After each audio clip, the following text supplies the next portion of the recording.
네, 차장님 그 사법부 독립이 뭐라고 생각하십니까? 차장님께서 평소 생각하시는 사법부 독립은 무엇이라고 생각하십니까? 외부의 압력에 흔들리지 않고 헌법과 법률에 따라 양심에 따라 재판하는 것이라고 생각합니다. 예, 그 외부의 압력은 정치 권력으로부터의 독립이라고 저는 생각합니다. 국민으로부터 독립된 것은 아니겠죠. 당연합니다. 그런데 대선을 한 달 앞두고 대법원이 정치에 개입하였다고 의심을 받는 판결이 내려졌습니다. 이 판결은 선거에 영향을 미칠 것이라고 보는데 어떻습니까, 차장님? 예, 판결에 대한 평가는 다양할 수 있을 것으로 봅니다. 네, 영향을 미칠 수도 있겠죠. 예, 뭐 거기까지는 제가 답변드리기는 어렵습니다. 차장님 생각은 어떻습니까? 이 판결은 지금 대통령 후보로 나온 후보에 대한 판결이기 때문에 선거에 영향을 미칠 수 있겠죠. 뭐 유권자가 판단하는데 참고할 수 있는 상황은 될 것 같습니다. 예, 영향을 미칠 수 있습니다. 그런데 이 판결은 사실상 대선 전에 확정이 어려운 것으로 보여집니다. 형사소송법상 그 상고 기간이라든가 이런 것들을 다 다 확인해 봤을 때 그렇지 않습니까?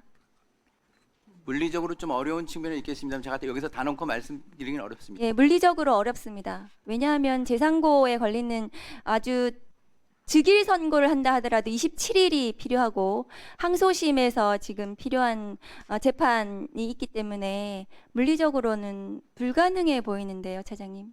그러니까 최종 확정까지 말씀을 네, 하신다면 확정까지요. 뭐 지금 파기환송심에서 어떤 속도로 재판을 할지는 현재로서는 알 수는 없는 상태고요. 또 뭐 가정적으로 거기에 대해서 다시 재상고를 한다면 기간이 촉박한 거는 맞는 것 네, 같습니다. 촉박이 아니라 불가능해 보이거든요. 판사 정원이 몇 분이신가요? 3,200명이 예. 현원입니다.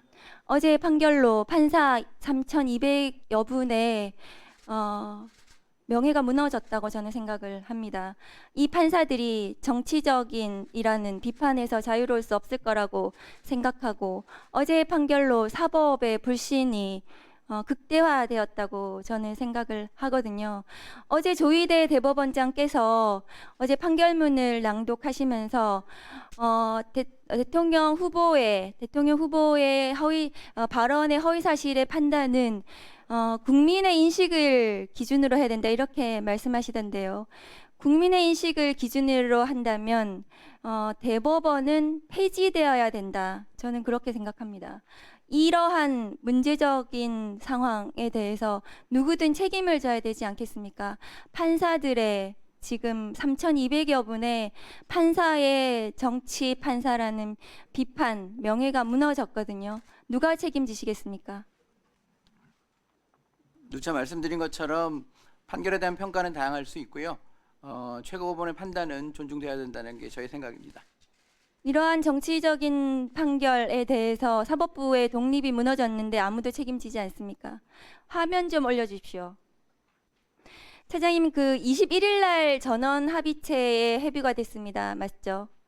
예, 전원합의체에 회부된 시점은 그렇게 네. 되어 있습니다. 그래서 9일 동안 한 것이 아니라 이 대법관들 10분, 12분의 이 기록을 소부에서 심리를 하다가 이 전체의 대법관, 그러니까 소부에 심리하는 대법관 외에 나머지 대법관은 몇 분이십니까?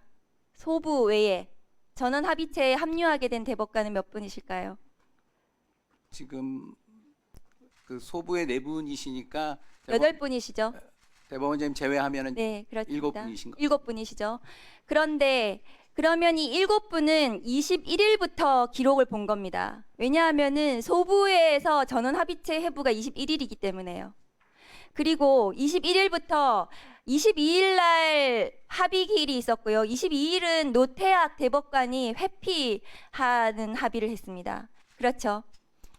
제가 대법관님들의 합의 과정은 알 수는 없습니다만 언론 지금 보도에는 그렇습니다. 판결문의 그 보충 의견에서 설치를 한 대법관님들의 의견 내용을 보게 되면 항소 이유서와 답변서 의견서가 접수되는 대로 지체 없이 제출 문서를 읽었다라고 되어 있는 것으로 봐서는 그와 같이 문서가 접수되는 대로 검토하지 않으셨나 이렇게 생각하고 있습니다. 글쎄요, 소부에서 심리하다가 전합으로 올라간 시간이 21일이고 22일은 합의, 노태학 대법관의 회피를 위한 합의를 했기 때문에 실제로 이 대법관들이 이 기록을 이 사건을 검토한 시간은 21일 이후부터 24일까지. 그러니까 24일 날 두 번째 합의에서 합의가 됐다는 거거든요. 그래서 이 판결이 나온 거 아니겠습니까? 그때 다수 의견이 합의가 형성이 됐기 때문에 이 선고가 났고, 그렇다면은 이 판결, 이 기록을, 이 6만 페이지, 7만 페이지를 본 시간은 제가 보기에는 21일부터 24일 이 사이에 기록을 보고 자신의 의견을 결정한 것으로 저는 보여집니다. 그것은 불가능합니다. 그래서 이 사건이 날림 재판이라고 말씀을 드린 겁니다. 화면 올려주세요. 법원행정처 자료에 따르면 21대 총선 직후 선거법 위반으로 기소돼서 국회의원들의 상고심 선고까지 걸린 시간이 평균 119일입니다. 그러나 이재명 대표에 대한 상고심은 불과 36일에 해당합니다. 이러한 633의 원칙은 사실은 당선자를 기준으로 하는 것입니다. 왜냐하면은 공직에 당선되어서 장기간 재판을 받으면 그 지위가 혼란스럽기 때문에 빨리 재판을 해서 그 지위를 확정시켜 주려는 것이지, 낙선자에 대해서 633의 원칙을 지켜야 된다 이렇게 하는 것은 맞지가 않습니다. 그럼에도 불구하고 이 사건이 633 원칙도 제대로 지키지 않고 이재명 대표에 대해서만 다른 후보자들, 총선에서 다른 사람들하고는 달리 졸속으로 36일 만에 재판이 완성이 됐습니다. 그리고 이 대통령 선거에서 당선된 대통령 윤석열 대통령에 대해서는 형사 소추를 할 수가 없는데도 그 상대방인 후보에 대해서만, 낙선자에 대해서만 633을 계속해서 고집했던 것은 윤석열 친구의 친구인 조희대 대법원장이 판사 3,200명을 이끌고 정치